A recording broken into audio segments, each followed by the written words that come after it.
Hi everyone.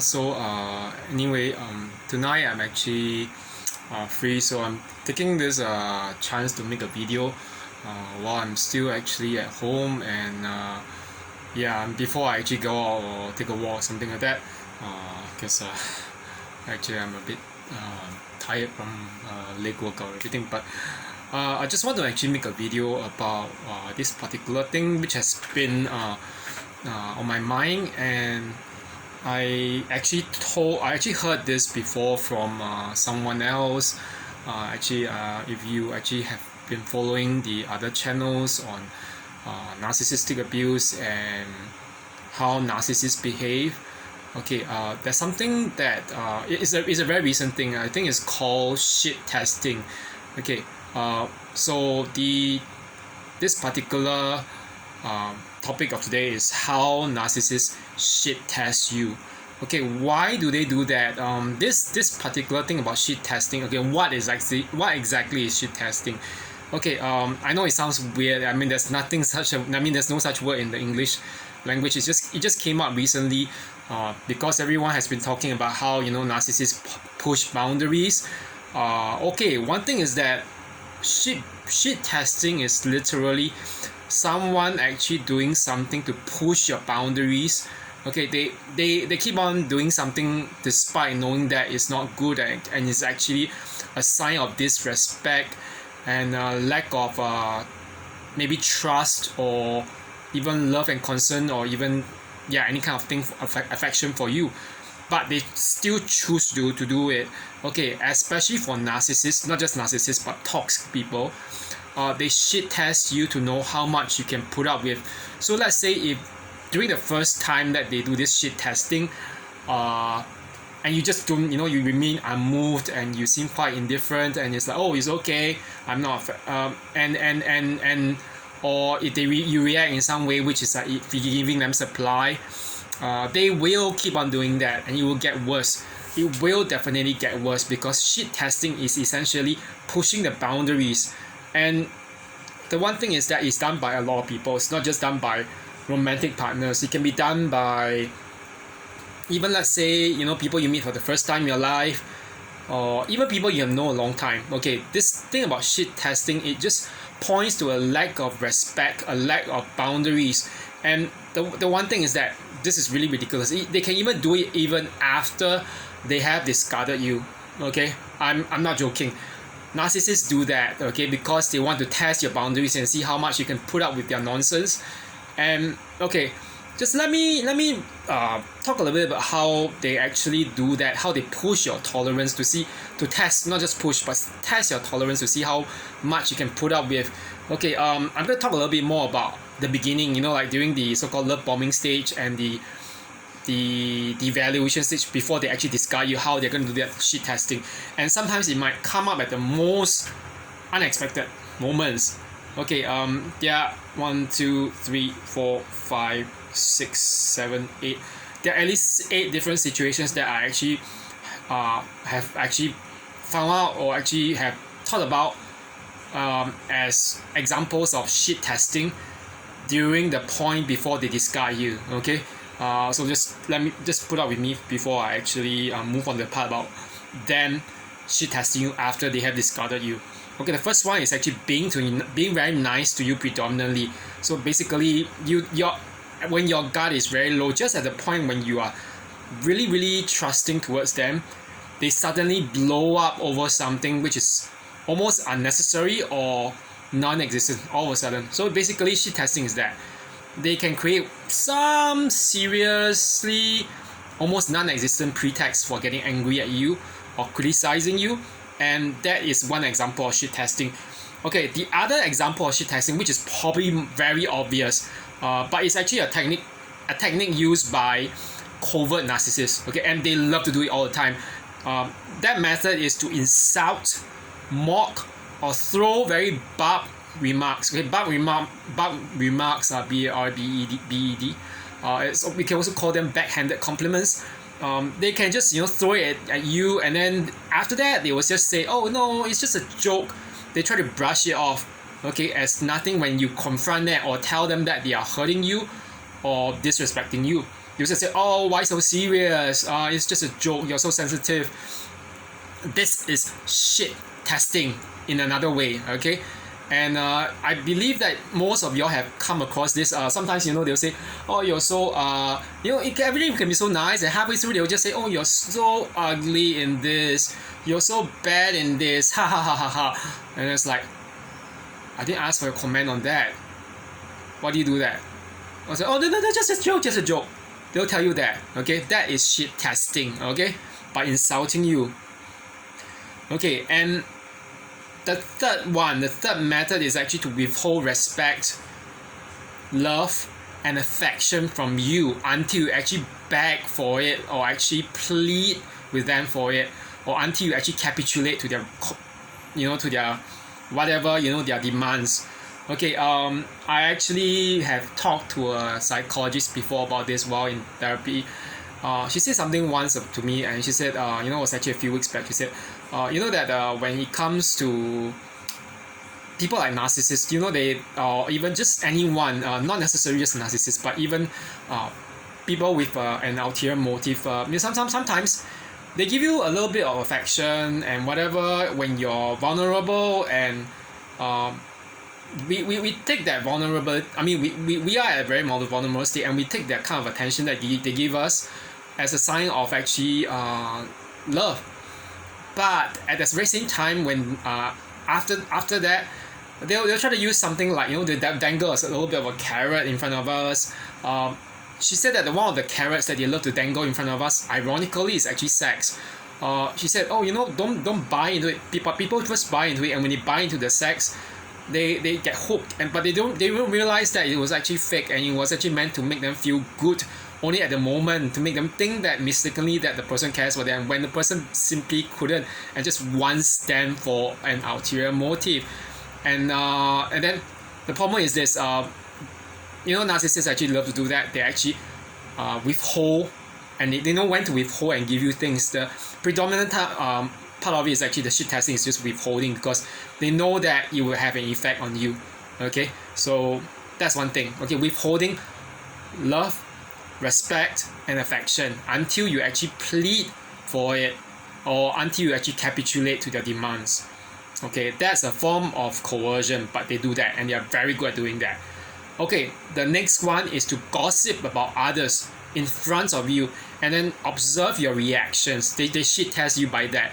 They could be, gossiping or talking about someone whom you are both not very, clearly very well acquainted with, and then they observe your reactions. Sometimes they expect you to join in the gossip. It is not so much that they expect you to join in, but they're using that as a chance to observe you and see what they can get out of you. Okay, and that's shit testing. Okay, and another very common thing, I think that this is something that we have to be careful about, but a lot of us actually end up doing. They actually obtain a secret or a confidential piece of information from you. Okay, and after they have obtained it from you, they will then disclose it to other people. Okay, I know that this is not, to many people this is not really shit testing, it's more like just them being two-faced, but it can be, in the beginning stage. If they do that, you have to be careful. So I think that some people have claimed that one way to actually know if a person is a narcissist is to create a piece of false information, something that is not really a fact, but something that you say is a secret. Tell them that, and after that, wait and see. Normally, if it's, considering that it's actually a lie that you're telling them, or something that you actually a fake piece of information, if they actually spread it to someone else or disclose it to another person, then you will know they are not to be trusted. Okay, that is actually a very good method, but I would be careful. Okay, so don't tell someone your important, your very confidential secrets or intimate secrets. That was also one mistake I learned back then. Yeah, that shit testing is by obtaining a secret from you, by actually, and then disclosing it. Sometimes they actually do it in front of you even then. Okay, because they want to see how much your tolerance is. Okay, and then another form of shit testing is to intentionally and openly rub a topic, as to bring up a topic which about a person or a thing which you have already stated an absolute lack of interest and a refusal to talk about. Okay, and then they keep on doing that over and over and over again. Okay, this is very obvious, and I don't think it's just narcissists who actually do that. In fact, their flying monkeys love to do it. They shit test you. They'll keep on pushing you. They'll say, oh, do this person, let's say the narcissist, oh, do you know that he or she is doing this? He or she looks better now, blah, blah, blah, blah, blah, blah. When at the very outset, you should tell your friends, I have no intention to know about whoever, okay? And if the person keeps on doing that, you should cut them off because they don't really care for you, okay? They are just shit testing you for supply. And I had that experience before, like one particular so-called friend feeding me pictures and non-stop of an ex whom I have no interest in talking about anymore, and constantly even messaging me despite me telling him I don't want to hear any news. It was like 5-6 times, but he kept on doing that, leading me to actually block him and to change my number. And now my email is actually on Gmail is permanently blocked because not blocked, is I can't send any email or receive any email because the storage is not enough. And I'm not going to actually delete anything because I already have deleted what I could have deleted there. So I'll just keep it as that. I'll probably use another new Gmail account anyway. So yeah, but just don't let someone keep on rubbing that topic in front of you. If they do that, they are definitely shit testing you. Okay, the last two. Okay, one other way of shit testing is to drag in family members and friends as collateral damage. Okay, why do they do that? They try to shit test you in this way to see who is going to get involved on whose side during conflicts. Let's say you get into a situation, let's say with an abusive or very manipulative ex, or not just ex, could be a spouse or family member who's narcissistic. They will start, when they shit test you, that's when initially it seems like everything is just fine, or you're not talking with them, or you just limited contact with them. They will shit test you by actually bring up family members and bring them into the whole debate, and they do that to actually get these family and members involved in the conflict. Sometimes they don't mean it because they're concerned about those family members or about you. They do that because they want to see the drama of who is fighting with who and see who actually gets involved on their side. And sometimes they actually love to sit by the side and watch. They love to see the world burn. That's shit testing. Okay, in a very very intimate setting. Okay, the last one, which is very obvious, and I have experienced that, is actually at least prior to this guard, is actually this thing where they play games of triangulation and jealousy, okay, between you and others close to them. Okay, this is very similar to bringing up other people and other friends or family, but they do that to actually not so much because they want to see who's getting involved on whose side, but they actually shit test you by trying to see whether you get jealous of them. Okay, so this is the thing. It's very sick. They try to hurt you, make you jealous of that other person who's involved with them, but at the same time they enjoy the drama of seeing you hurt. Okay, this is shit testing. Okay, so I remember that I experienced that before the discard. Even before the discard, or even on the day of the discard itself, I knew that I had actually told the best friend of the ex, the last ex, I really in love with this blah blah blah blah. But one thing that my friend told me back after the discard was this: why do you tell that so-called best friend of that ex? Because things obviously, news will travel. And it turns out that when that narcissistic ex says something, I heard from some sources whom I shall not name that you are in love with me, and since I shouldn't keep you waiting and whatever, I should just end it all and let you move on. You see the way they try to make the discard to position it as a kind of doing you a favor, but they are not. They are actually hurting you, and while hurting you, they are actually bringing in another person, another friend, to make you jealous, to make you think that this person, this friend is probably my real lover or my real supply that I actually value more than you. You are nothing to me. Yeah, they do that to you. Okay, so all this form of shit testing can happen during the initial stages of the relationship, even right in the middle of it. Okay, before that you get discarded or before you actually discard the narcissist. Okay, we haven't talked about shit testing right after you are discarded. Okay, that is another whole thing about shit testing. Okay, shit testing after you are discarded, or after you discard the narcissist, can be quite it's quite obvious in terms of the most obvious one is actually hoovering. Okay, what do you mean by hoovering? We know that there's this whole thing about the Hoover vacuum. It tries to sucker everything in.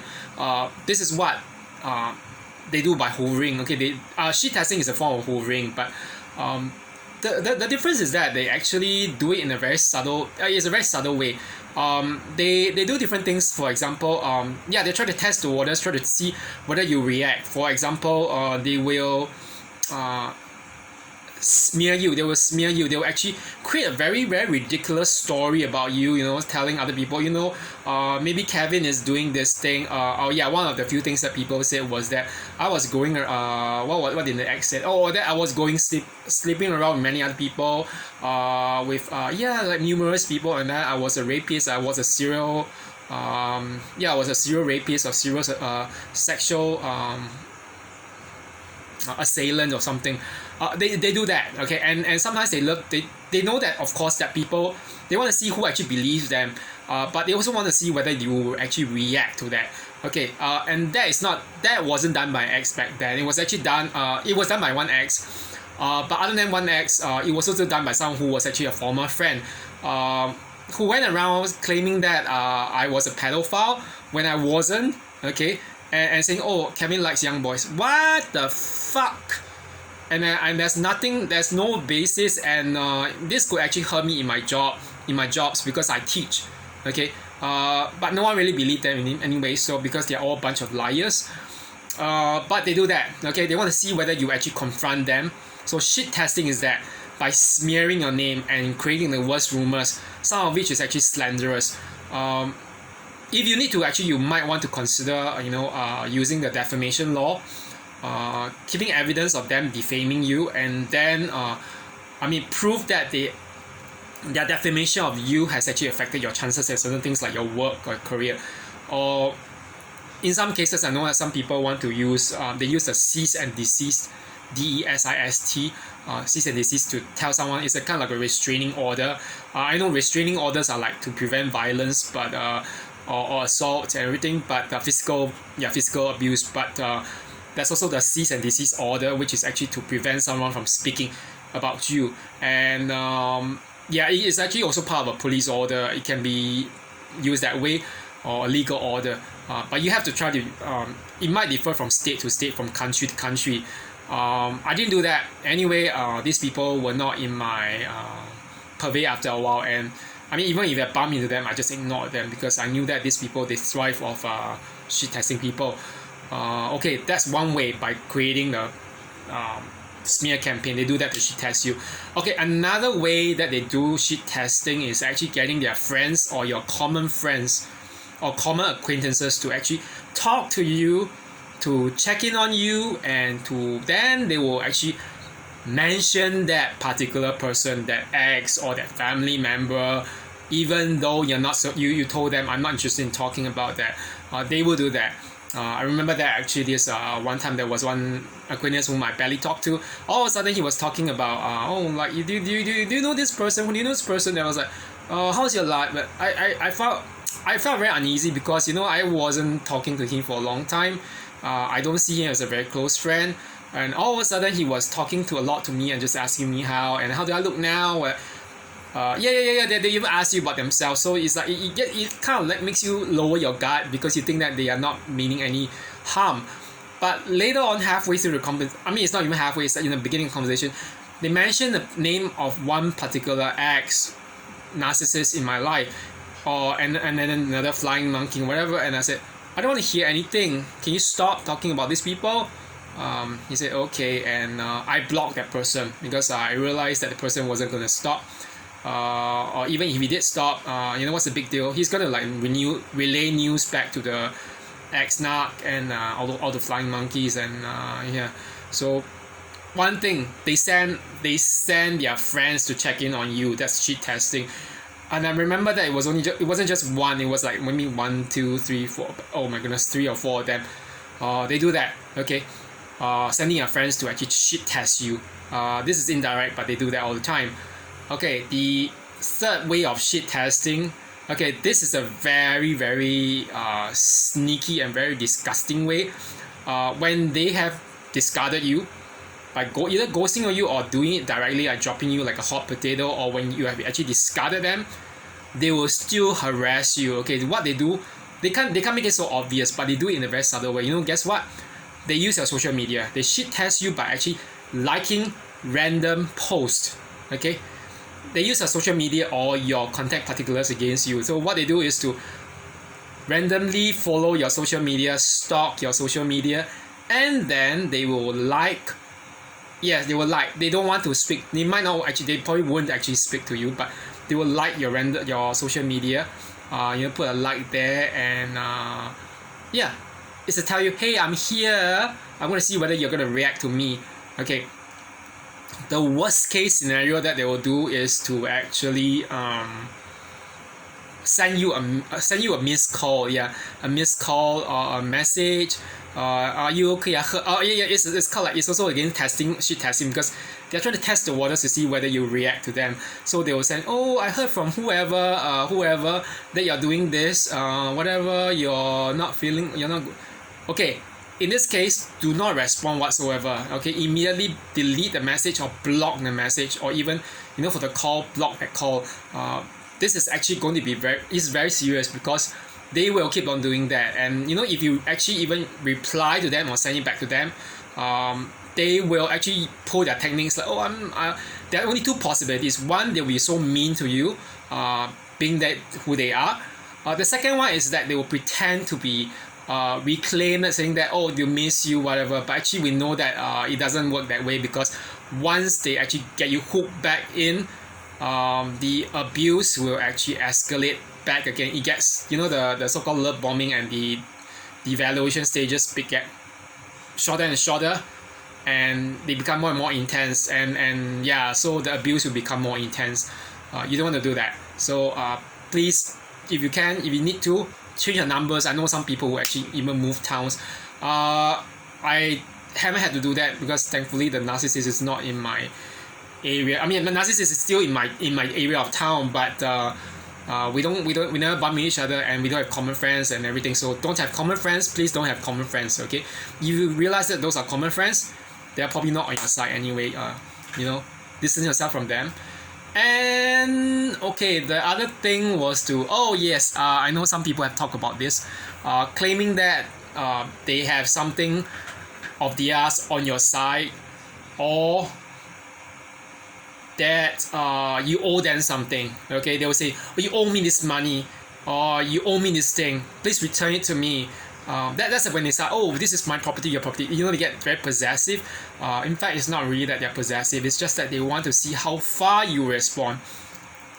Do not respond. Even if they threaten to call in the police, saying that they'll sue you and whatever for holding on all this stuff. If you need to really reply, just tell them, oh, it's a common storage. Go and get it. Okay, there, and I'll leave the key, whatever. But don't even respond. Don't talk with them, or don't engage in any long conversation. This shit testing will get nowhere. And in fact, they rarely materialize on their threats to use the police when they claim that, oh, you have something that they need or whatever. You can throw those things, burn those things. Okay, if you don't want to throw them, or you just want to be like a good old nice person, don't keep them in your house. Don't let them have a chance to come back in. Basically what you need to do is to basically put them in a storage space. Make sure that the people in the storage space know who is actually going to get it, and then tell them, please don't let them know your people at storage space know your number or disclose it to whoever is whatever. So basically have nothing to do with them. Okay, so this are basically it for shit testing. So I'm not sure what other methods people use, like including narcissists, use to shit test you all. I hope that in fact that nobody has to go through that, but I'm pretty sure that a lot of people have had that. Shit testing, I mean, one other way of shit testing, even before they actually yeah, they do that kind of strange. It's very strange. It's even before they start dating you or knowing you. They, I'm not sure this is the one. Okay, this is before they even know you that well. Yeah, that's the other situation. I don't know who has actually heard about it. They actually tell you something that is really preposterous, as in what they will do to you. It's like, oh, I'll actually kill you. I'll actually push you down the mountain. I'll push you down the road and see whether you get knocked down. I mean, they'll you know, it's strange. They'll claim that it's a joke, but what kind of joke actually ends up becoming so violent and disturbingly inhuman or inhumane? That is shit testing, because you want to see how far you can tolerate it. Okay, so please don't ever, you know, if you, okay, it doesn't matter when the shit testing is being done. It can be done before they even start getting into a relationship with you, during the relationship itself, or even after it ends. Anytime you notice that shit testing, please do not stay around anymore. Please immediately just cut it off with them. Okay, and I know that sometimes it's very hard, because they might have something like maybe you're married to them or whatever, but or maybe you have kids, whatever, but or you have common friends, whatever. You have to do it bit by bit, okay, to actually cut them off, because with them around you, you will not get to where you want to get to. Okay, they will definitely stop you from succeeding, and they will do all in their power. Sometimes, you know, I heard of people who lost their lives just by all this so-called, you know, testing of boundaries. Not maybe if not lost their lives, they could end up in hospital. They'll say, oh, I'll actually strangle, I'll shot. They do that to actually threaten you. They do it threaten. It's a threat embedded in a joke. That's the irony of it all. It sounds like a joke, but no. When it is like that, they actually mean every word of what they're saying, but they know that they can't say it directly. They can't they can't package it as a threat, because if they do and you are aware of it, you will call in the police, or you will just end it. Okay, so they package it as actually a joke, just like a passing affectionate thing, but no one in the right mind does that. Okay, so anyway, I hope everyone has a good night, and yeah, I'll probably do some walking after dinner, and yep, and I'm off now. Okay, so have a good one, everyone. Bye bye.